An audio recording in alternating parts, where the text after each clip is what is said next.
Ooh, I would like to talk about a little bit what I'm learning about Mesopotamia.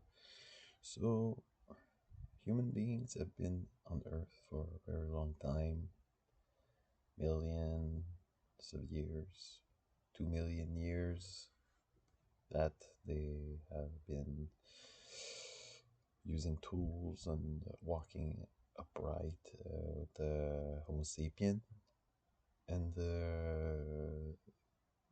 then it's only been 10,000 years that they domesticated animals and they started to farm and settle because before that they were hunter gatherers, but like similar to Aboriginal people that were in America before Europeans came. They have domesticated animals, they have agriculture, but the previous hunter gatherers were nomads, and that's how most of the time human beings have been living in small groups of people, a few families together, and traveling and hunting and gathering and the without writing. But the first farmers that settled with the first cities were those were about 3000 BC. And so the biggest city at the time was Uruk. So there was an amalgamation of different communities that were working together to build temple, to trade, to farm, to and surplus of food that was there that enabled more people to join because they were learning how to irrigate the river Euphrates. Just like in Egypt with the Nile was producing very rich soil for agriculture, and so they had that in Mesopotamia as well, and they were learning how to irrigate the rivers to facilitate the farming happening there, and they had building their houses with clay. So they learned to do pottery, and later on metallurgy to use bronze. That's when the Stone Age changed to the Bronze Age.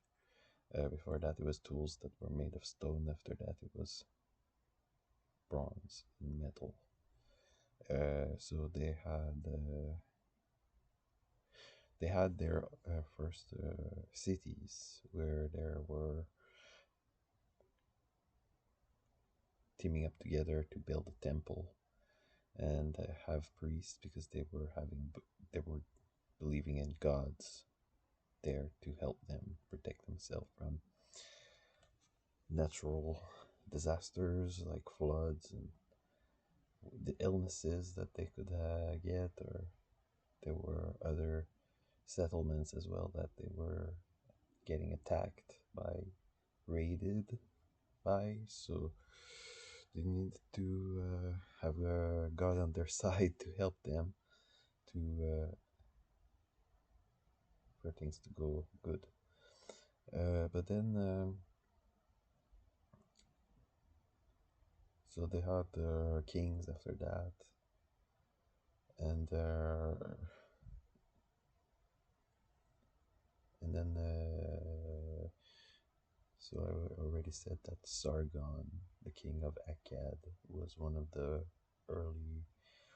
first kings of the empire of Mesopotamia, and he was violent, and conqueror, and there were legends and myths that were invented.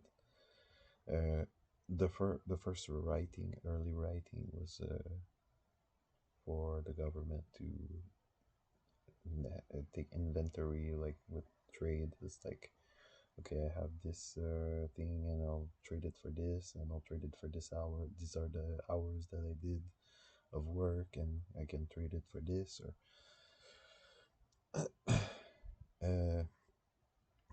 because they were getting goods imported from other places, and but these are still very small cities. They're the biggest at the time, but they were still small. And then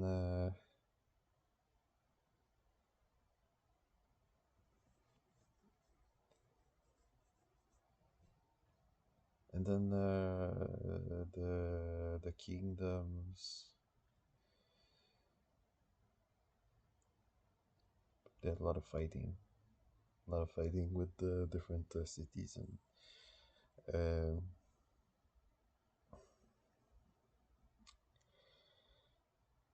but what I think is interesting is because how it relates to the Bible, because the Bible talks about, there's a creation story in the Bible, and the creation story is similar to other creation stories because all these different cities had different gods, and they had creation stories as well that explained, for example, Babylon had the creation story that would explain that the gods of Babylon were very much involved in the building of the city.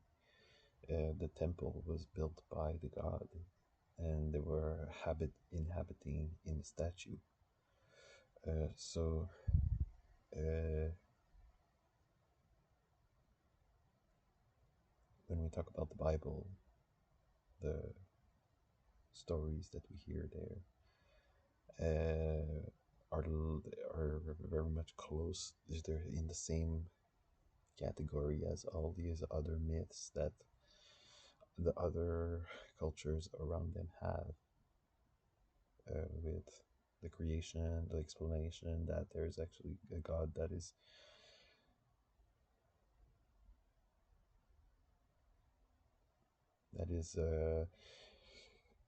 intervening and talking to this particular leader or this particular ancestor.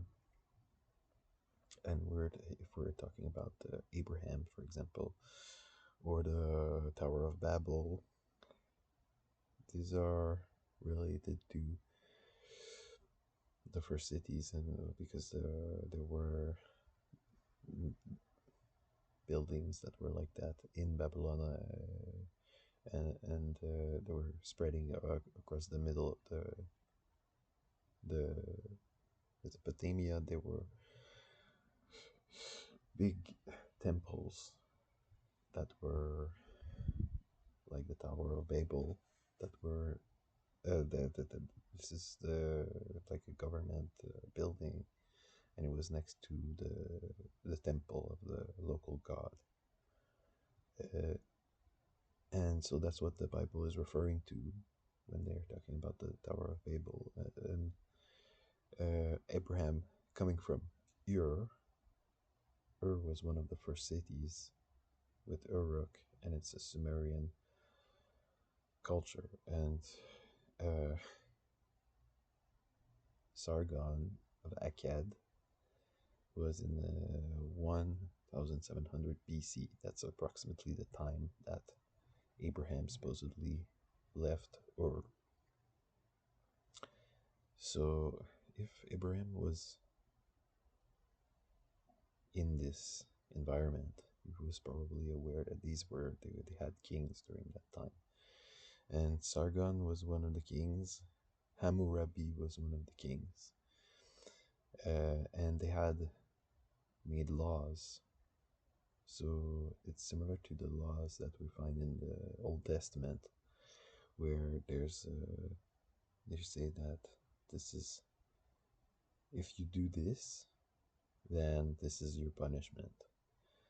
So Hammurabi's code, this is one of the laws that, because they had a lot of court cases, and these laws were based on the court cases that were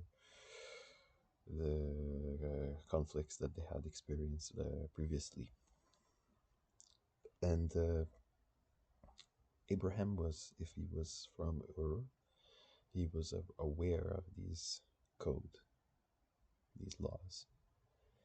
He was aware of the culture of where he left, and I thought it's funny that the Bible doesn't really talk about that culture. Uh, it starts off with, okay, well, he's leaving that place, but we don't really know what is it, what is he leaving exactly. So archaeology thankfully answers those questions, and I have a better picture now of what the Bible is referring to when they are saying that this or that. So, but the context of the Bible, that is a lot of the stuff, like I said before, a lot of the stories are stories that were existing in the culture already, and they just changed the names, they changed a few things, they made it more local, and they said that's their own.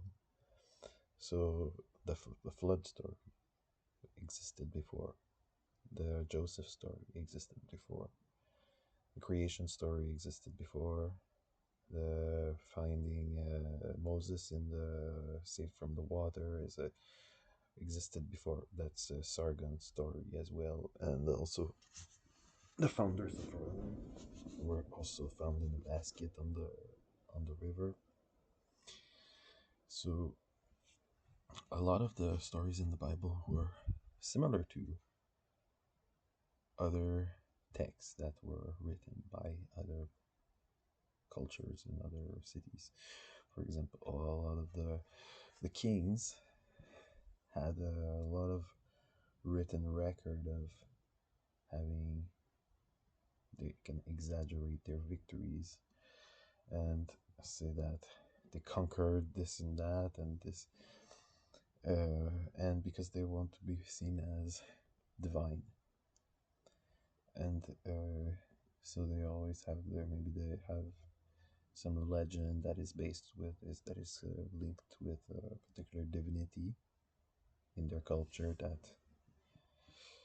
they justify their place as the ruler and as well as the divinity, because a lot of the kings were seen as divinities, and um, uh, so what else I'm saying? So they write their story, but they have their own interpretation of what happened, but it's not necessarily accurate. It's more like propaganda. So they would say, like, for example, Cyrus the Great was saying that it's because the king of Babylon, Belshazzar, was bringing in another god instead of the true god Marduk, and he was not doing his job properly. So Cyrus the Great was there to fix the situation, and so they had their own spin on the events that were happening. Uh, Whoever was writing the story had their own spin on the events, and a lot of the time it was propaganda. So with the Bible, they have similar story. They would spin things that's not necessarily accurate, historical, it would be an exaggeration. Like it's probably more like the conquests of the Joshua and all that. They said that it's never happened because there's no proof that you can go and see for yourself the cities that the Bible talk about that they were conquered by Israelites, and there's no trace of having had a battle there. There's no trace; it's impossible.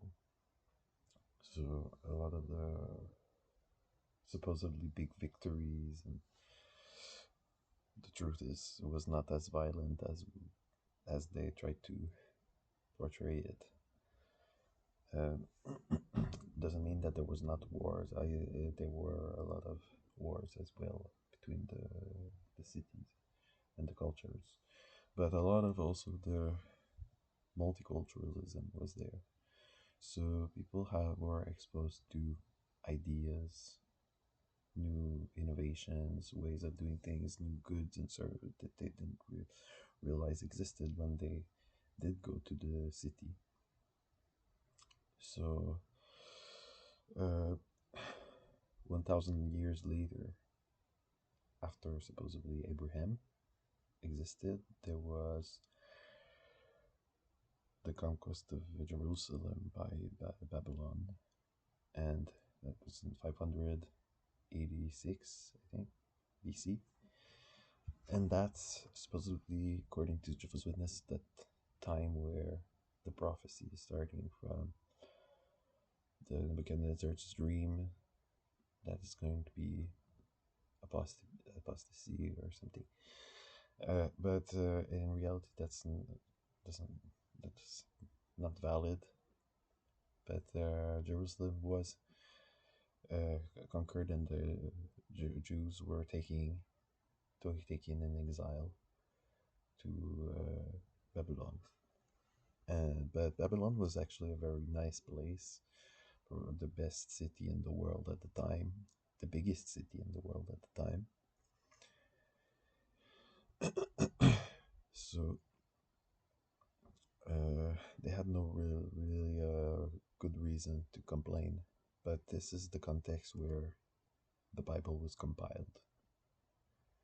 A lot of the Bible that we have now comes from that time. So it's not such an old book that we think that is like Bible was only 600 before BC, coming before the BC before, and the early settlements were 10,000.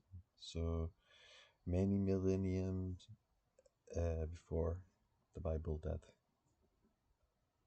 cities existed. But the Bible says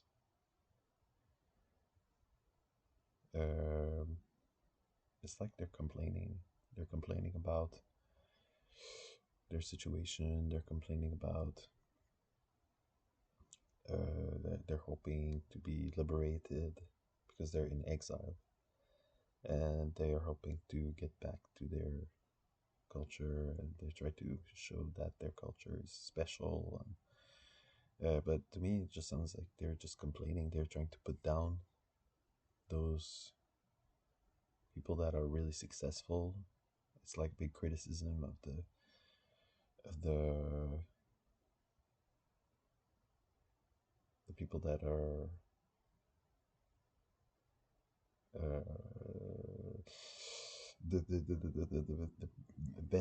the best places in the world. They would be critical of that. They would be critical of Babylon because Babylon was supposedly the best city in the world. So it just feels like they're not having such a hard time after all. They're actually living very well, and they just complain. They complain about the people that are taking care of them when they don't have any reasons to complain. That's how I see it, at least. I don't know if they had any benefit of doing that. Why are they hating like that? I don't know. Uh, so the Bible doesn't show that where it's getting its ideas, but the people that they're talking about in the Bible, they are probably more aware. They're probably more educated to what was actually going on there. It just feels like it's more ignorant uh, than the people that are they're critical of. So the people that they're hating on, those are the people you need to be interested in, because that's where you'll get the fog is gonna lift and you're gonna get some answers. You're gonna say, oh, okay, that's where they got their idea, and that's why they don't want you to follow that. But they say, well, what we are bringing is our own version of that, what we're copying, and we don't. But it just feels like they're taking credit for something that they didn't invent and putting on rules and saying that, oh, we don't like this or we don't like that. It's like the Jehovah's Witnesses say that the Catholics have too much luxury in their churches.